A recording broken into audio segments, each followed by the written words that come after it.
It seems like from the moment I picked up my instrument 10 years ago, I've struggled with a focused or productive practice session. I'm not just talking about one focused practice session every week or like maybe even 3 days. I'm talking about every single practice session. A consistently focused practice session. However, after many years of struggle, I think I finally compiled a solid list of practical steps and tips to take in order to transform one's practice sessions. So step number 1 before you do anything is to recenter, refocus, and remember your why. I could make a whole separate video on why it's important to remember your why in general, but for now, let's just say the essential thing is to have a purpose.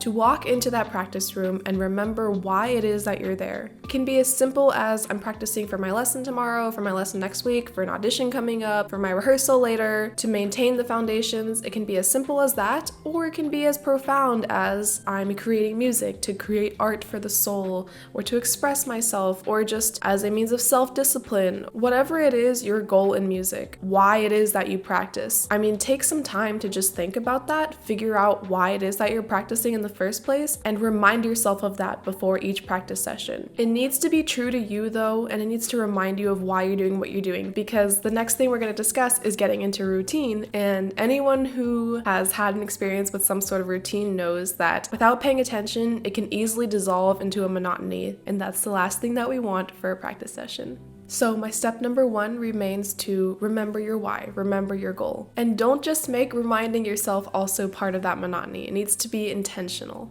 All right, most practical step number 2, plan your practice. And stick with it, stick with the plan.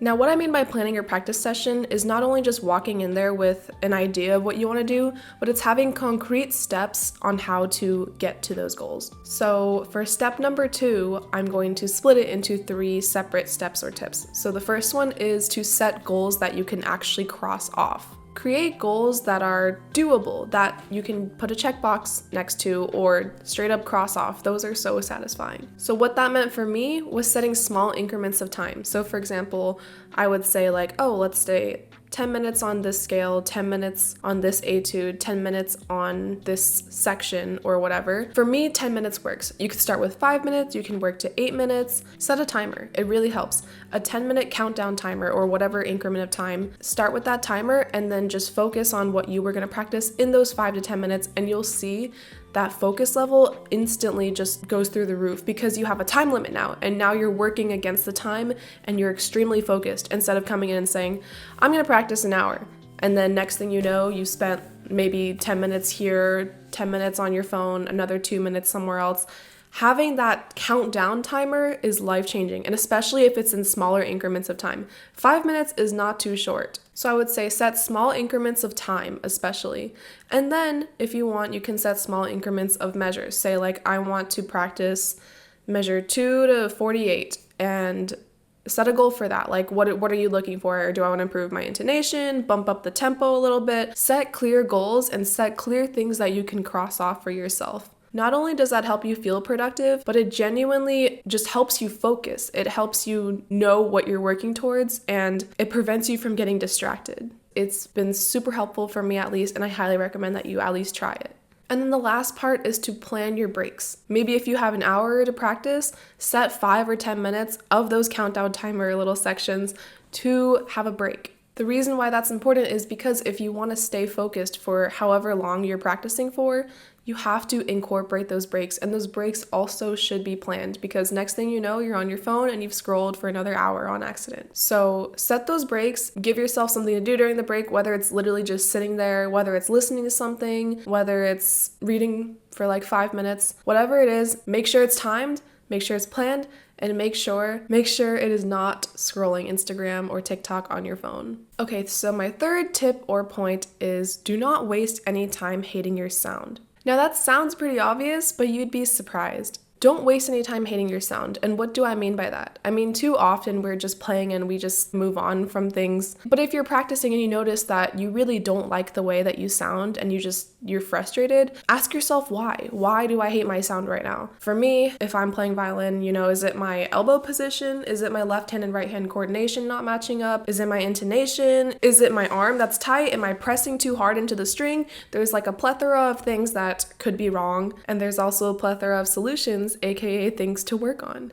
So what I mean by don't waste your time hating your sound, one way to do that is to also create yourself some reminders, maybe like a little list of, okay, when I notice that my arm is pressing, what can I do about that? Oh, I can move my elbow just a little bit. So maybe I would write like elbow position just to check on myself, like, am I doing this right? Is this a habit that I'm working towards fixing? Or like today, I want to focus on not pressing when I shift. Create a little checklist of things you can go through when something doesn't feel right or doesn't sound right. Another reason why not hating your sound is so important is that you really want to enjoy your practice session, which leads me to my next point, number 4, to make sure you end before you're too tired. Don't set an ambitious goal like, I'm gonna practice 4 hours right now, especially if you haven't done that before and you haven't built up to that point.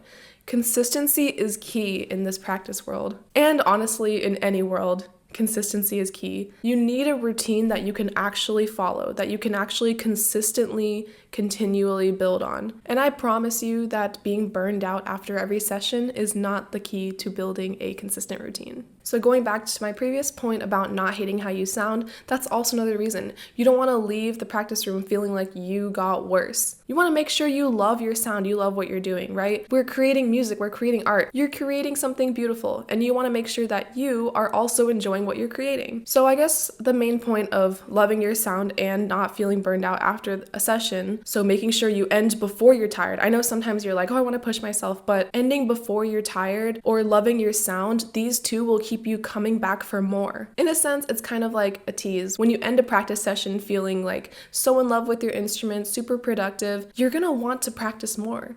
And you're gonna work to practice more, instead of leaving a practice session feeling like completely exhausted, defeated, and hopeless. How is that gonna make you wanna come back? So do yourself a favor, don't waste your time hating your sound, and don't push yourself so hard that you don't wanna do that again. My final tip, number 5, is actually something that should come naturally at this point if steps 1 through 4 have gone according to plan, and that is to omit your phone from the practice room. Now, obviously, I am also a young person who knows the struggles of parting from their phone.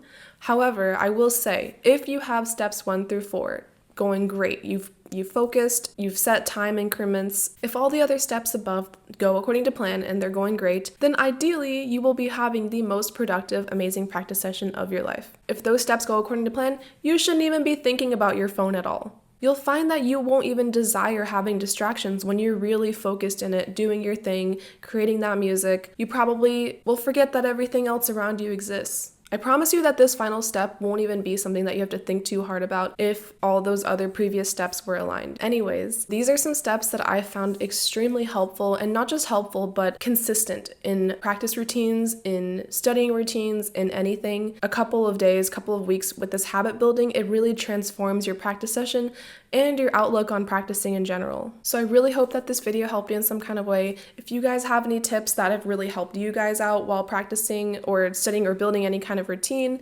please let me know in the comments. Thank you guys so much for watching, and I'll see you in my next video.